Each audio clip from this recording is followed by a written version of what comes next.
Bismillahirrahmanirrahim.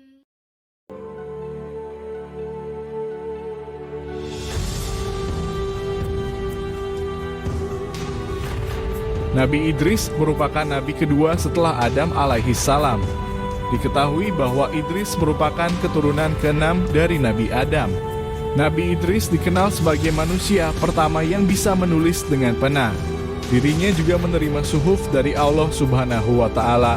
Suhuf merupakan lembaran yang berisi wahyu dari Allah.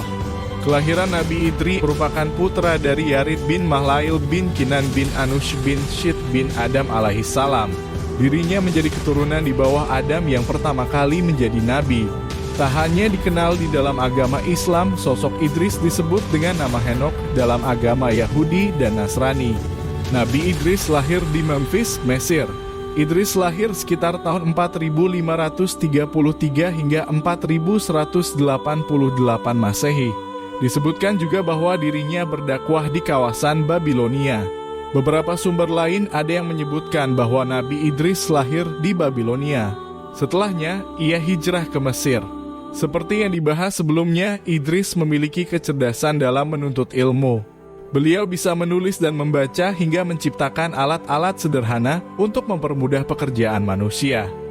Idris memiliki sifat rajin belajar sehingga membuatnya memiliki pengetahuan yang luas. Bahkan Idris dipercaya menjadi manusia pertama yang pandai menjahit dan memotong pakaiannya. Sementara di zaman itu orang-orang biasa menggunakan kulit binatang sebagai pelindung tubuh. Tak hanya itu, Idris merupakan hamba Allah yang taat. Pada zamannya manusia banyak lalai terhadap kekuasaan Allah.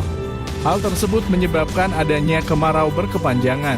Peristiwa tersebut membuat kota kering kerontang dan kekurangan air.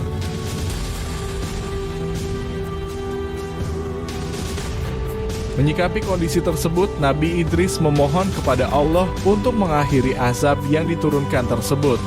Allah Subhanahu wa Ta'ala mengabulkan permintaan tersebut hingga terjadi hujan. Kisah Nabi Idris. Perjalanan dakwah Nabi Idris menjadi manusia pilihan Allah yang diangkat ke langit. Diketahui bahwa ia wafat di langit keempat dan ditemani seorang malaikat. Nabi Idris berdakwah untuk menyebarkan ilmu tauhid agar meyakini Allah Subhanahu wa Ta'ala sebagai Tuhan satu-satunya. Dirinya juga mengajarkan bagaimana cara menyembah Allah, termasuk pedoman hidup sebagai patokan berperilaku sebagai manusia di dunia. Tak hanya itu, Nabi Idris juga berdakwah tentang konsep surga dan neraka. Maka dari itu penting untuk mentaati perintah Allah yang disampaikannya. Keberadaan Nabi Idris termuat di dalam Al-Quran surat Maryam. Dan ceritakanlah hai Muhammad kepada mereka kisah Idris yang tersebut di dalam Al-Quran. Sesungguhnya ia adalah seorang yang sangat membeberkan dan seorang nabi. Quran surat Maryam.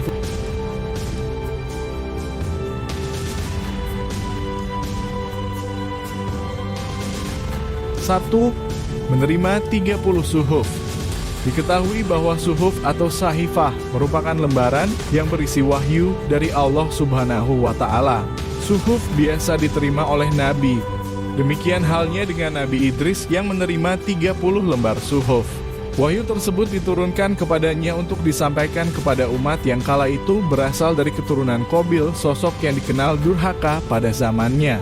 2. Nabi pertama dengan kepandaian intelektual sempat dibahas sebelumnya.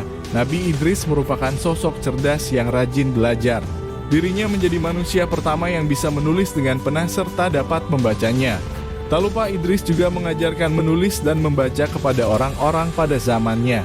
Hal tersebut sangat membantu untuk mengenali dan menggolongkan berbagai hal. 3. Memahami ilmu astrologi dan arsitektur. Nabi Idris juga mendapatkan mujizat dengan pengetahuan tentang astrologi dan arsitektur yang dimilikinya.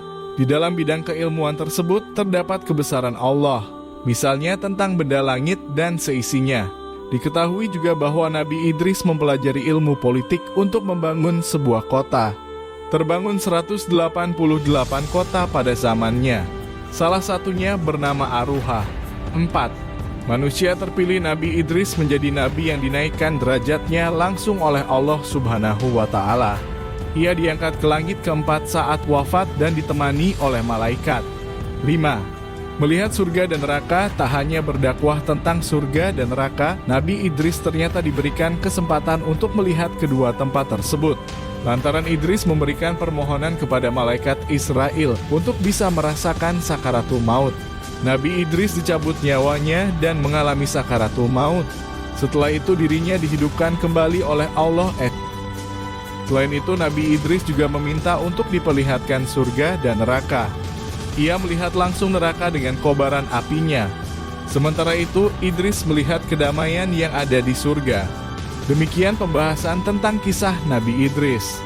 Dari cerita tersebut terdapat berbagai pelajaran hidup yang dapat dijadikan amalan untuk mendekatkan diri kepada Allah. Semoga apa yang telah disampaikan ini bisa bermanfaat kepada kita semua umat muslim. Salam Bangkit Islam Channel, Bangkit Grafika. Wassalamualaikum warahmatullahi wabarakatuh.